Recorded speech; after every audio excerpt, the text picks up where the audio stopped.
привет! Это канал о путешествиях за копейки и рюкзак. И здесь мы покажем вам, как совершить кругосветку по всему миру, не увольняясь с работы. Если вы тоже хотите путешествовать почти бесплатно, подписывайтесь на наш канал прямо сейчас. Наши ролики выходят каждый понедельник в 8 утра. Приятного просмотра!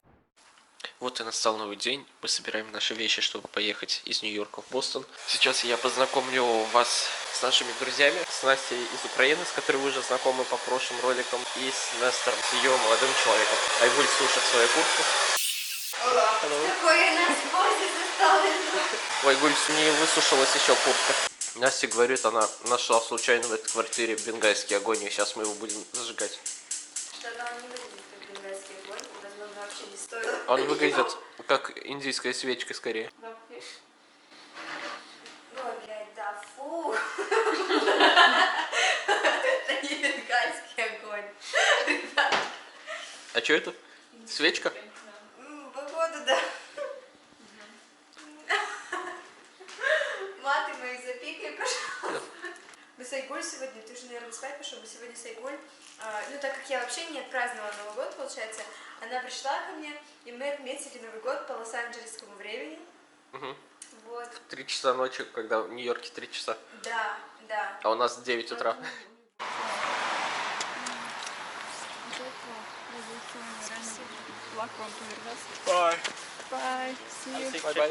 Вот мы покидаем наш отчий дом. У ребят плохое настроение, у них проблемка. Задержали рейс. Пересадка была в течение 10 минут в Париже.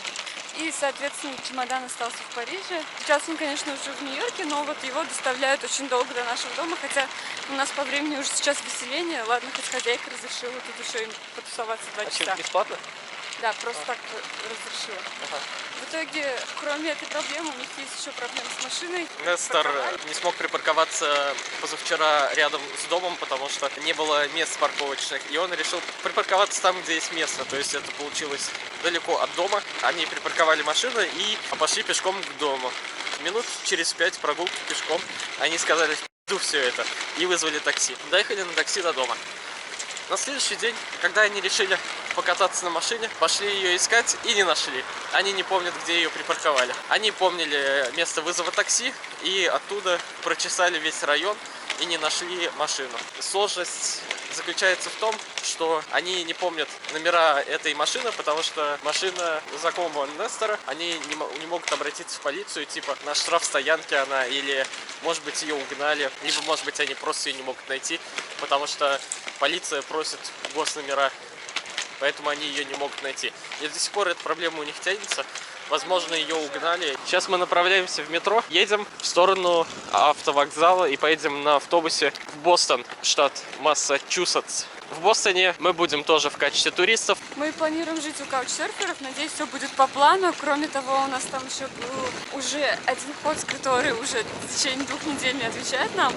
Мы, как почти lifetime request, попросили у другого человека, с которым до этого связывались. Он очень добро нас согласился принять. Кроме этого, там еще есть человек русский, Яков его зовут. Возможно, мы с ним тоже встретимся. Он просто сказал, что даже если вы не будете со мной жить, давайте встретимся, просто поболтаем. Он живет в районе Кембриджа, Бостоне. Короче, мы собираемся жить бесплатно по каучсерфингу. В Нью-Йорке мы бесплатное жилье по каучсерфингу не нашли, потому что новогодние праздники и вообще, в принципе, очень туристический город, поэтому тяжело здесь по каучсерфингу жить. А вот в Бостоне, да, нам удалось. 2 человека нас ждут там. Будем мы в Бостоне примерно неделю, дней 6. Это, как мы сейчас считаем, слишком много, поэтому либо мы убедимся в обратном, что Бостон очень интересный и всю неделю сможем так там тусить, либо второй вариант, мы постараемся уехать оттуда в какой-нибудь другой город, так что время покажет. Но 50% наши путешествия состоят из каких-то необдуманных поступках, это импровизация, поэтому 50% примерно того, что мы делаем, мы планируем заранее, допустим, за неделю или за месяц до выезда, и остальные 50% это чистая импровизация, мы действуем по ходу. Допустим, у нас билет на автобус куплен в Бостон, а обратного билета на автобус мы не покупали, потому что мы не знаем, понравится нам в Бостоне или нет, будем там неделю или нет, и купим его позже по интернету. Нужно будет в любом случае возвращаться в Нью-Йорк через неделю, потому что через неделю у нас самолет из Нью-Йорка в Казань, ну, естественно, с пересадкой в Москве. Самое главное его не пропустить.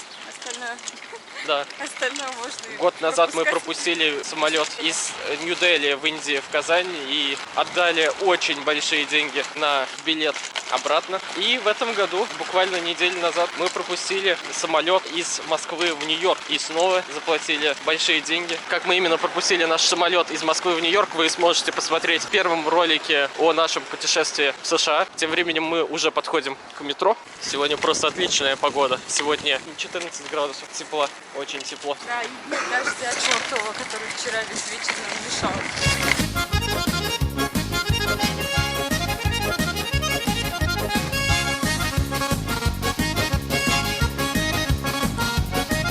Что решила посмотреть? У нас сейчас будет посадка открыта. Обратите внимание, мы сейчас находимся на вокзале автобусном, но здесь все так удобно сделали, ведь здесь как в аэропорту есть гейты, выходы. Вот у нас выход 69, написано Бостон. И фирма Питер Пен. Это очень удобно. Как в аэропорту сделали, и хер тут запутаешься. Это мы купили пожрать себе. 12 баксов заплатили за обед на 2 человек. И то выходили на улицу, чтобы дешевле было. Обратите внимание, что в США живут незанудливые люди. Смотрят только билет и не смотрят паспорта. Им вообще насрать, кто куда едет. А у нас, блин, нужно паспорт показать. В РЖД, допустим, билет вы купите на поезд, вас без паспорта не пустят. Что за хрень? Кому это надо? Вот здесь все в порядке, быстро люди заходят. Вот мы и покидаем Манхэттен. Сейчас заедем, скорее всего, в Бронкс. Это тоже Нью-Йорк, но уже не Манхэттен. Догадываемся, что это так он выглядит. Как предположила Айгуль, он будет похож на Бруклин, и она не ошиблась. Не знаю, будет ли вам заметно или нет, но здесь на дорогах есть трещины и ямы, и водитель совершенно не хочет маневрировать. Там типа полметра влево, полметра вправо, и попадает колесами прямо в эти ямы. Качество дорог значительно хуже, чем в Европе. Ох, господи, ну и яма. Водителю вообще пофиг. Жесть. Не думайте, что во всех западных странах хорошие дороги. Мы приехали в город Бостон из Нью-Йорка. Составил путь примерно 4 часа. Ну, сейчас нам предстоит найти Wi-Fi, написать нашему каучсерферу хосту, что мы благополучно добрались до Бостона и поедем к нему домой, чтобы он был дома и встретил нас. Прямо тут на автобусном вокзале находится Subway, метро, прямо как в Нью-Йорке. И мы пошли туда. Будем искать схему метро Бостона и пытаться в ней разобраться. Одно радует, что это англоязычная страна. Вот что-то мы нашли похожее на метро. Двухэтажные поезда, прямо как в Париже. И холодно. Холодно тут у них, потому что это улица. Надо застегнуться. Увидели мы в этих аппаратах то, что можно купить здесь безлимитку на неделю, и она стоит $22 на одного человека. Мы покупаем 2, так как у нас 2 человека. Это один и второй. Все, штат Массачусетс нам покорился. Ресипт. Окей. Меня всегда бесят люди, которые пишут, типа, да, мне нужен чек. Зачем? Что было? Теперь можно ошибаться сторонами, ехать не в ту сторону, садиться не на тот автобус. Упс. Здесь стрелочка есть, Айгуль.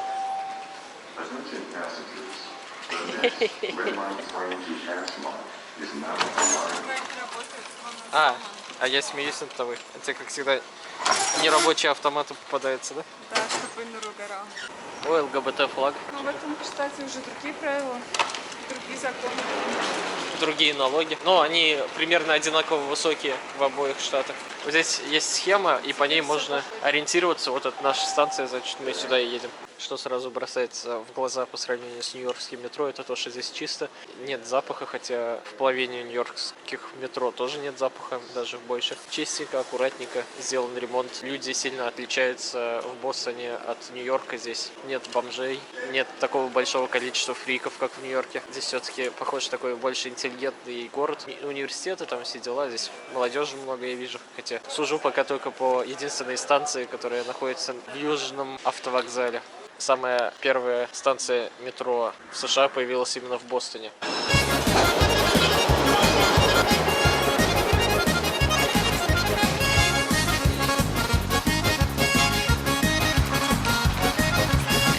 выглядит наш райончик ночью. Завтра мы покажем, как он будет выглядеть днем. Выглядит он значительно приличнее, чем мы жили в Нью-Йорке. И это говорит о том, что здесь будут дороже цены на еду и так далее. И нам бы очень хотелось уточнить, до скольки работает метро. В Нью-Йорке оно работало круглосуточно. Здесь я догадываюсь, что оно не будет работать круглосуточно, поэтому нам это очень важно знать. Повернули мы еще за один угол. Это такое достаточно частное комьюнити. Здесь шлагбаум, чужие машины не заезжают. И снова сайдинг. А здесь кирпичный дом.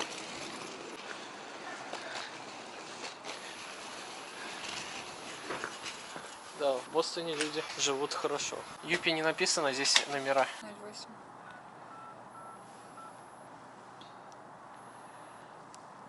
Возьмешь?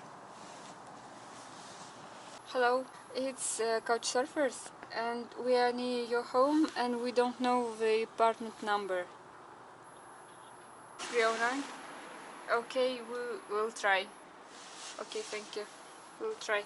Он будет через 10 минут, говорит, почему вы не писали. 309, я сказала? Да. Да, он сказал, скорее всего, там кто-то будет. Как это Всё. работает?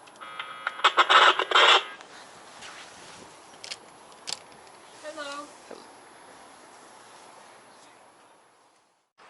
Друзья, если вам понравился наш ролик, ставьте лайки и подписывайтесь на наш канал. Чтобы не пропустить следующие выпуски о кругосветке, не увольняясь с работы. Пока-пока. Пока-пока!